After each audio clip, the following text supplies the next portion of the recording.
बिस्मिल्लाहिर्रहमानिर्रहीम, अस्सलाम वालेकुम। मेरा नाम सैयद फैसल शकील है। बहुत अहम खबरें हैं जी। शशि थरूर साहब के हवाले से उन्होंने कहा है कि जी शशि शुशि होगा फिल्मों में पुरानियों में।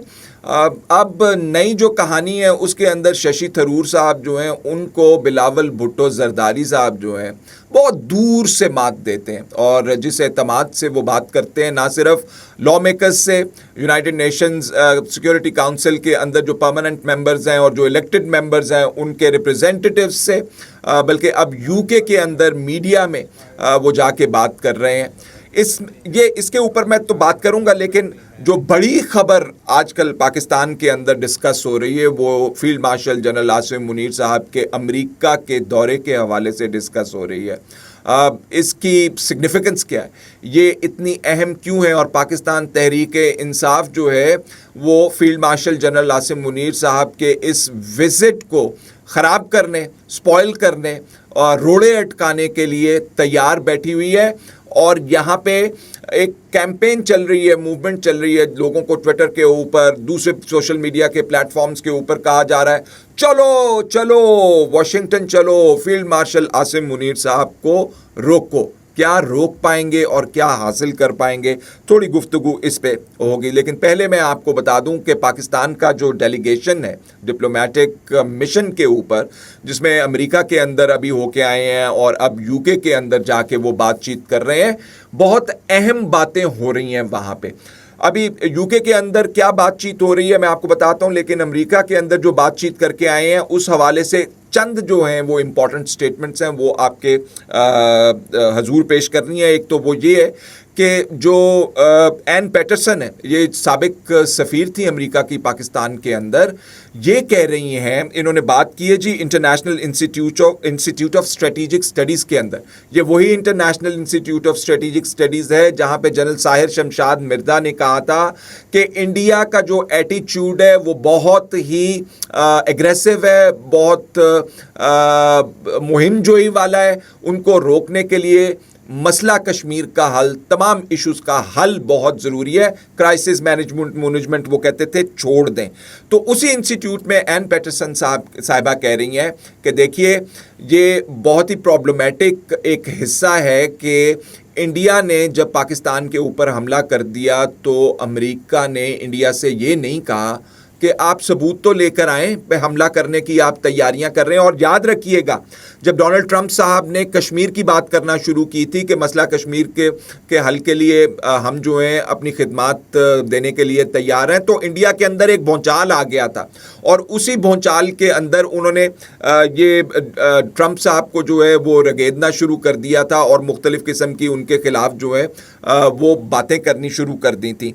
अब ये जो मामलात हैं एन पैटरसन साहिबा जो कह रही हैं पाकिस्तान और अमेरिका के दरमियान है वो मुश्किल तरीन है, और उनमें मिसट्रस्ट का एलिमेंट बहुत ज़्यादा है, बावजूद इसके कि सिक्योरिटी कोऑपरेशन जो है वो दोनों ममालिक के दरमियान मौजूद है। अच्छा, अब ये आप ब्रेक थ्रू समझिए, ये आप बहुत बड़ी अचीवमेंट समझिए, ये बहुत बड़ी खित्ते की नहीं पूरी दुनिया के अंदर इंटरनेशनल लेवल के ऊपर बहुत बड़ी डेवलपमेंट है कि जनरल आसिम मुनीर साहब अमेरिका जा रहे हैं। किस इवेंट के बाद? उस इवेंट के बाद जिसमें भारत ने हमला किया।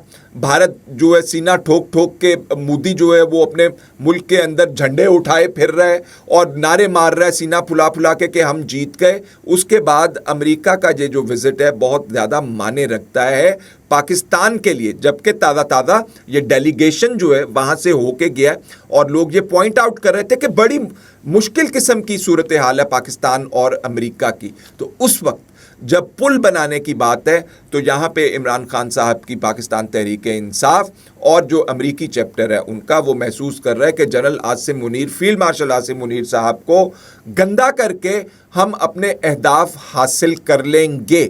इमरान खान साहब अपने अहदाफ क्या हासिल कर सकेंगे? मेरा ख्याल है कि जो मैंने आपको सूरत हाल बताई है आप उसके तनाजुर में बेहतर फैसला कर सकते हैं। अब आ जाइए ज़रा यूके के विज़िट के ऊपर।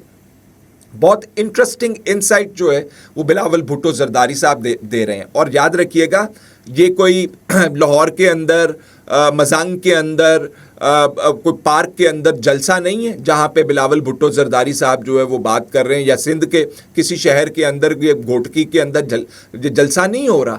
ये इंटरनेशनल लेवल के ऊपर बात हो रही है, जब पूरी दुनिया का फोकस जो है वो इंडिया और पाकिस्तान के ऊपर है, जब एक एक लफ्ज़ बिलावल भुट्टो जरदारी साहब हों या शशि साहब हों, वो सुई के नक्के में से दुनिया गुजारती है। वहाँ पे बिलावल भुट्टो जरदारी साहब ने कहा है कि हमने जंग इसलिए ख़त्म की इंडिया के साथ क्योंकि अमेरिका के साथ और इंडिया के साथ ये तय पा गया था कि अगर हम जंग बंद कर देते हैं तो तमाम उन मसाइल के ऊपर बातचीत होगी जिनके ऊपर इंडिया ट्रेडिशनली बात नहीं करता। कश्मीर का इशू उसमें सफ़े अव्वल का है। दूसरा इंडस वाटर ट्रीटी का मामला जो है डाल दिया, और बाकी जो है लोअर लेवल के और मामलात भी हैं।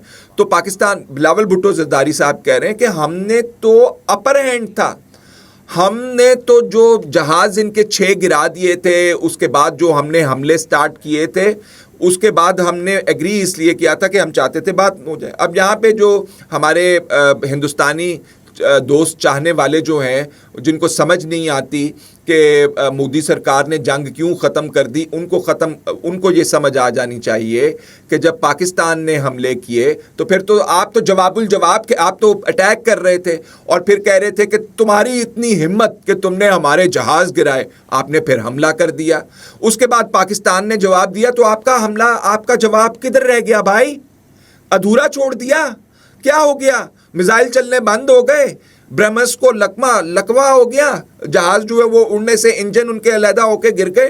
तो ये रियलाइज करने वाली बात है कि पाकिस्तान ने पोजीशन ऑफ स्ट्रेंथ से सीज फायर माना था और ये कहा था कि आप इनके ऊपर बात करेंगे। तो इनके ऊपर बात करने से इंडिया, जैसा पहले उनका एटीट्यूड रहा है, कतराते हैं। अभी भी कन्नी जो है कतरा के दाएं बाएं इधर उधर शशि की फिल्मों के अंदर गुम है, लेकिन असल मसले की तरफ नहीं आ रहे। फिलहाल इतना ही, इजाज़त दीजिए, अल्लाह हाफिज़।